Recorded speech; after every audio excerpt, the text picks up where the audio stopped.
Hi, and a very warm welcome to SES.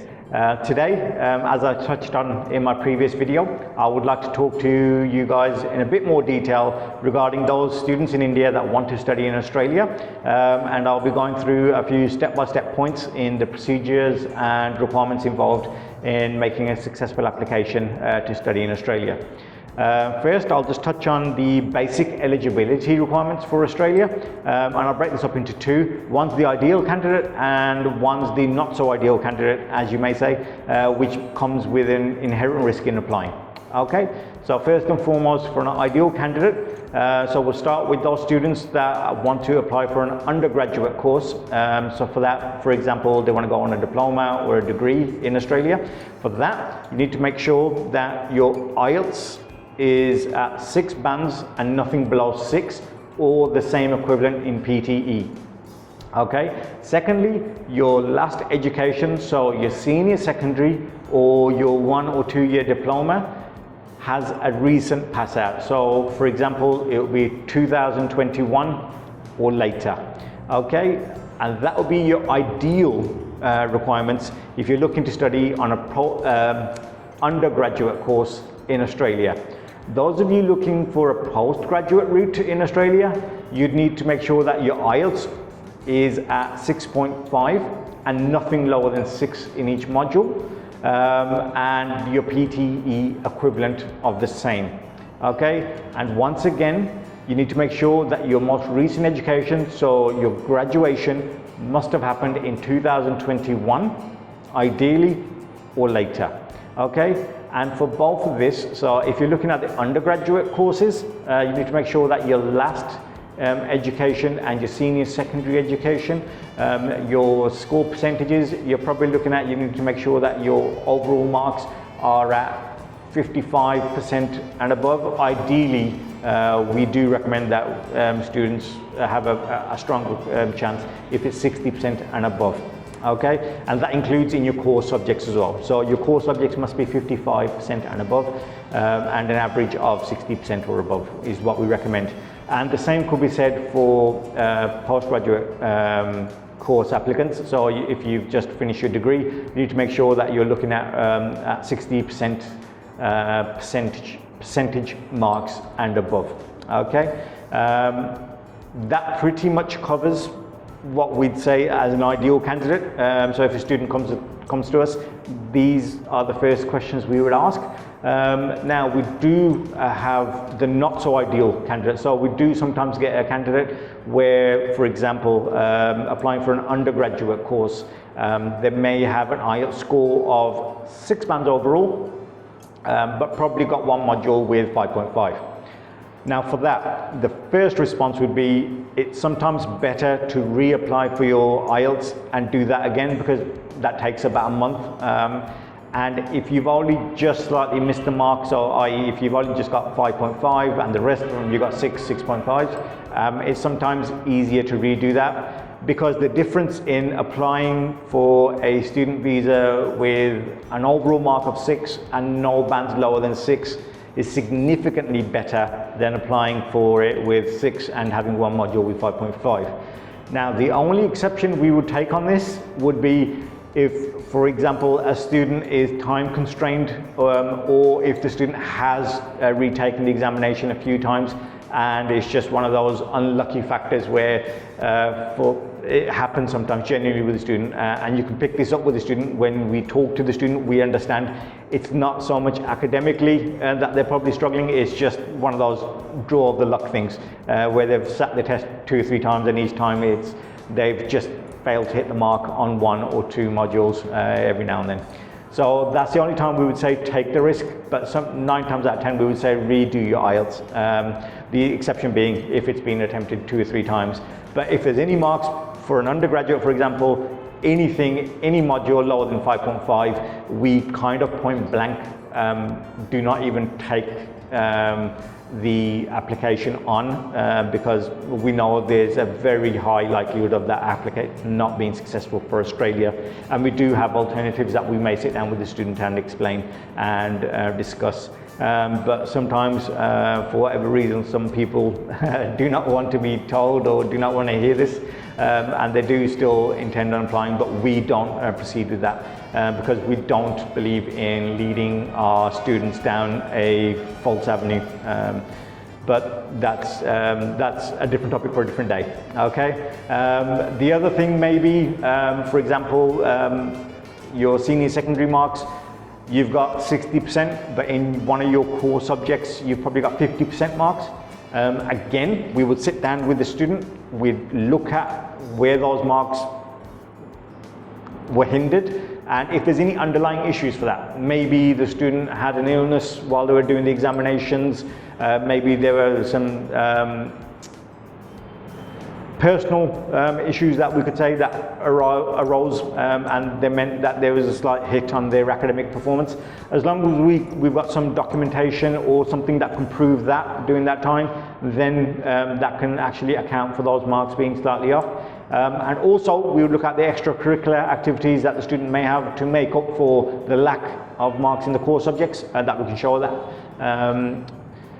Extracurricular activities that the student took would show that this is, again, it was just a blip in the radar, as they would say, and that it was just everything else points to the student being academically there and above par, and it's just a blip in the radar. That one subject or the one core subject was slightly below par. But anything below 50%, again, we would be struggling with, and we would recommend the student look at alternatives. Okay, so again, like I said, the prime candidate would have the requirements, like I said, so for an undergraduate course, 6 bands overall, nothing lower than 6, and be a recent pass out. For a postgraduate course, 6.5, nothing lower than 6. And again, be 2021 or recent pass outs. That would be the ideal. Anything else that falls outside of those requirements, we would have to sit down with the student, look at the reasons behind not meeting those requirements, and then we can make a decision on whether we should proceed with that case or not. Okay, so that's the first point of call. Once we've got that, we can actually look into the other requirements. So we need to make sure we fulfill, so in order to apply for an offer letter, we need to make sure that there's some requirements that are fulfilled. So secondly, we'll actually look at the financial capabilities of that student and their family. Now, I won't go into too much detail because obviously it varies case by case, but ideally what you'd want to show is having enough funds available, whether that be in the student's accounts or the family's accounts, so mother and father's, that there is a financial capacity there to pay for the tuition fees and also be able to pay for the return flights back from Australia for the student, and having enough funds in reserve to sustain the student for, I think it's a period of a year. Okay, ideally we'd need to show that all this is covered and the tuition fees is covered, the sustainability for the year, and obviously having enough funds to come back on your flight, and covering all your medical insurance expenditure and everything needs to be shown. So that could be in the process of a current account, savings account, anything like that in the mother and father's name or in the student's name themselves. The second part of the financial requirements is also showing that there is a family income that can sustain this. So we need to show that the family has a combined income that will cover the tuition fees, and that the family can actually support the student in fulfilling their dreams for studying in Australia. There is no point in just having enough savings in the account and not being able to show that the family has an income from employment, from being self-employed, from working for someone else or anything like that, to show that, yeah, there is a regular income, and then if there is a bit of a hiccup, there is still a sufficient income there that the student can fall back on and call mommy and daddy for extra help if they need it. That's some of the requirements that the immigration officers do look at, and we make sure that the students are aware of, and we need to show documentation to prove the financial capacity of that student. Again, I'm not going to go into too much detail, this is just a broad step-by-step overview. The process in this is sitting down with the student, going through it in detail and actually going through all the documentation and the facts and figures. And it varies depending on the course fees, the course structure, whether there is 6 months tuition fees being paid for the year, the duration of the course, the overseas healthcare cover that's needed for that. It all varies up and down. But this is what we do with students when we sit down with them and we've got that individual student with us, because obviously that is different for every single student that comes through our doors. I would be lying if I said every single case is the same. It isn't. So again, one thing that we pride ourselves on is our approach and our criteria for each student. We sit down with and we go through the full counselling procedure with them.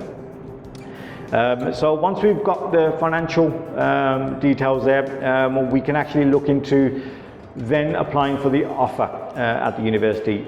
Now, once we're applying for the offer, we need to make sure that we cover ourselves with the genuine temporary entrant requirements. So for that, we need to show that the student has looked at the various options available. So for that, we would we'd need the student to be able to write or document like a personal statement or a statement of purpose, that some people know it as, which will detail exactly why the student wishes to apply for this course, how this course would help that student's future, not just in terms of what that course will enable the student to do, but stuff like it would help that student's progression in a career that they've got a dream of doing.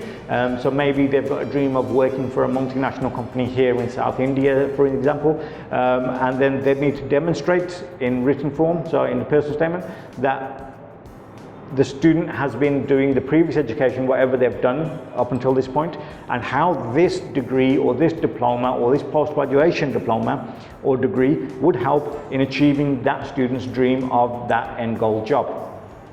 So you need to explain, for example, the job that you're looking, your dream job would be, how this degree would help you in achieving that dream of being in that job, the skill set that you'd learn. So you'd need to go into detail of the modules, the education that this degree covers or this diploma would cover, the skills that you hope to learn, and the advantages of actually doing this course in Australia. So again, you'd go into a bit more detail. So you'd look into, you've looked at alternatives. So you need to show that you've looked at Canada, for example. You may have looked at the UK, offering similar courses, and then also detailing why Australia stood out to you above these other countries. Now that could be for varying factors. Maybe this particular course is better taught in Australia than it is in the UK or Canada or the US. Again, you'd have to give reasons for this and detail where you got this information from. Maybe it fits in your budget a bit more. Maybe it's just something you're better suited for. You prefer the culture and the climate and the resources available in Australia over anything else. But you need to make sure that you detail. There's no right or wrong answer for this, but you need to make sure that you've explained your reasoning for choosing Australia in the first place and how this fits in with your overall goal of your future. There's no point in just saying, I want to do this degree because. You need to explain everything you've done up until to this point has geared up to making this decision, and the reason you've chose Australia is very, very in the forefront of your mind, and you've looked at all the alternatives, and Australia is the perfect choice for you. And you need to explain this. So your budget, the courses available, the tuition routes, the country. Also, we always advise our students to go on the various websites of these different universities in Australia, and also looking at alternatives in Canada and the UK, maybe the US and Europe, so that the student is aware. And obviously this is something you could write in your personal statement. This is why we strongly advise all our students to write their own personal statements. We are here to help and advise. We do proof check with you. We do sit down, recommend changes that you can make. But do you understand that the process that I'm talking to you about is very unique? For me, I know there's a lot of companies out there that prefer to do the personal statements for their students, but this is a big flawed mess, because obviously hundreds of students would apply through us, and having a generic form for that just wouldn't fit. The immigration officers would pick up on this. So every student, like I said, is unique and would have a different style of writing and explaining the procedures and processes and the choices they've made. For example, there are some students that are doing a particular course or chosen a particular career because of some other members in their family doing it. So that will be unique to them. Some people are choosing that career because it's something that they've had a dream of doing since childhood. They maybe saw it on TV, they spoke to someone, or they saw it somewhere or read about this subject, and that's why they want to do it. So all of these are unique points that can only come across if you write your own personal statements. Don't get me wrong, we're here to make sure that it's compliant and it fully explains your situation, to make sure everything's covered in that personal statement. We help proofread it with you to make sure that there's no mistakes, that it flows well, that all the points are covered. But yeah, so we need to make sure that's covered as well before we apply for your offer letter.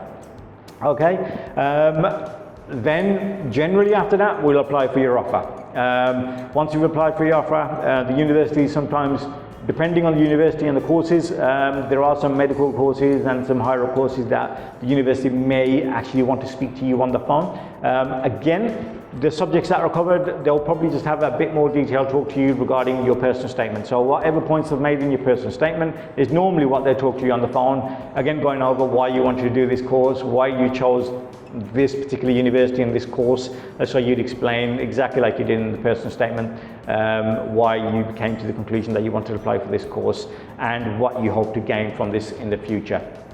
Okay, once all that is done, then we go about the process of, once we've secured an offer letter, so there may be 3 or 4 offer letters that you'd probably receive, because we wouldn't just apply to one university on your behalf, we'd be looking to apply to 3 or 4 choices, and then for the very best students out there, we normally get 3 or 4 replies back for offers.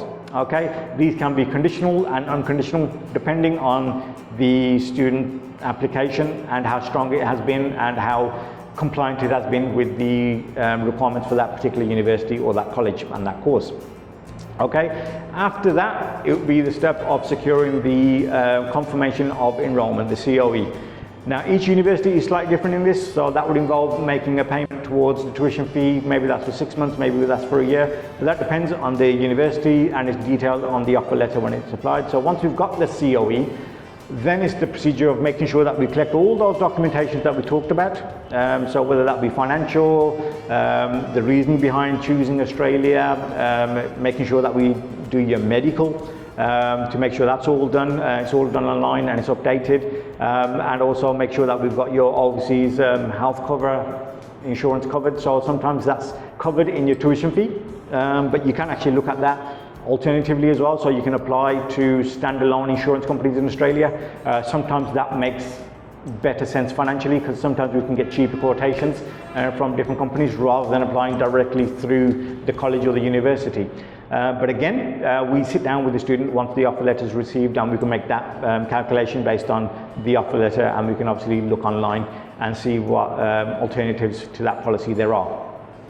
Again, this varies depending on the course duration, how long you're planning to study that course in Australia, so that all makes a difference in how much that overseas healthcare cover would actually cost.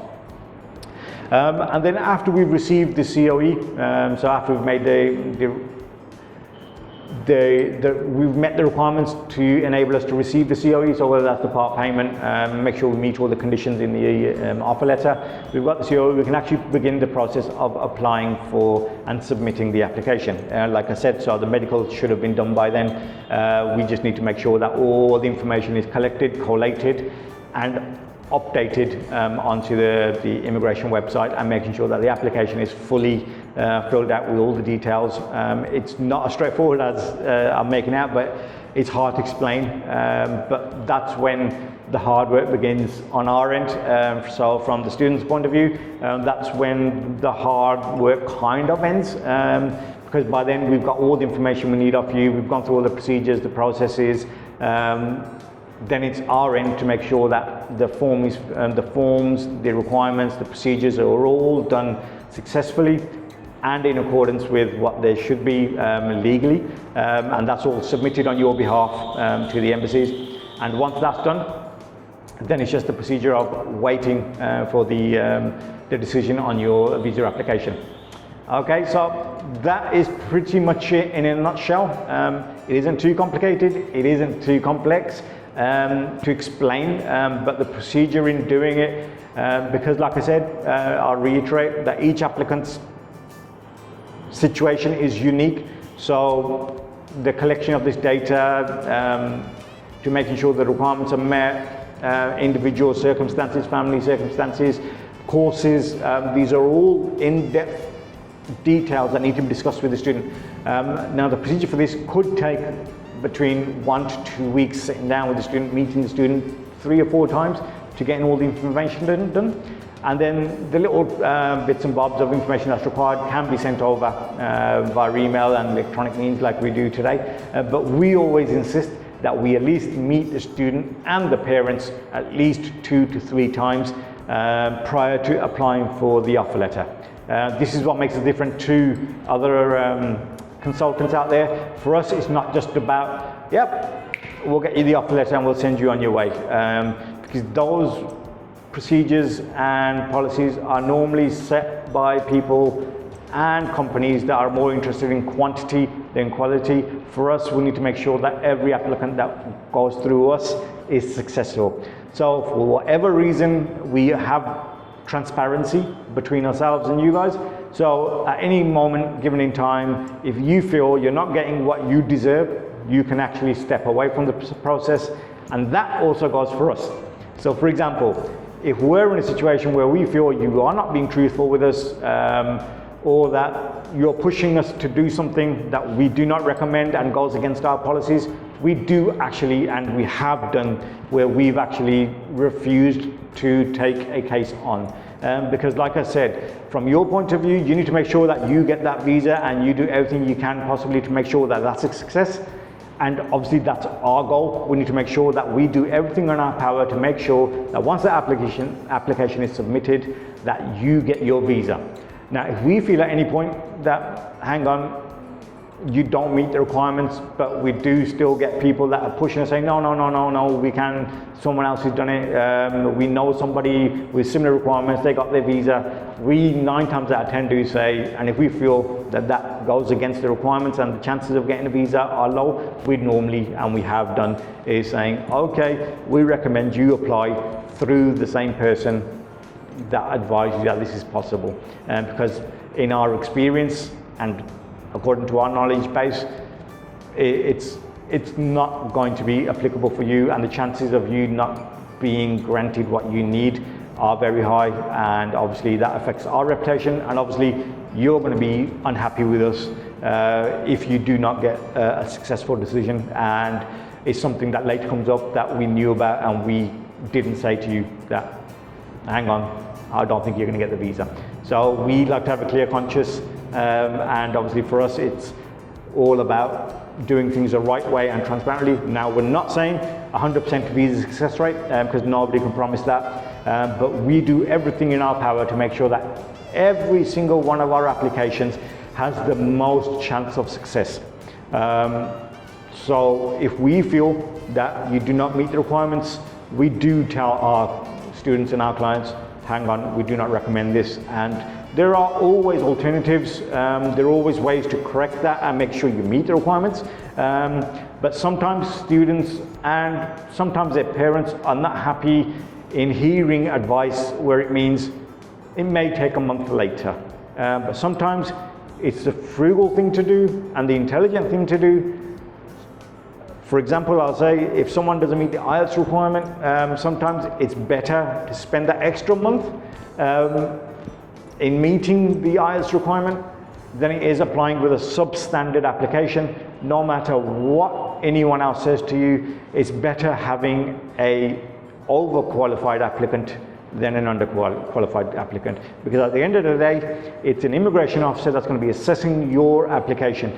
Nobody else. There's nobody I can pay, there's nobody that owes me a favor. It's going to be somebody that's going to look at that application and that form and that file and make a decision based on what they see in front of them.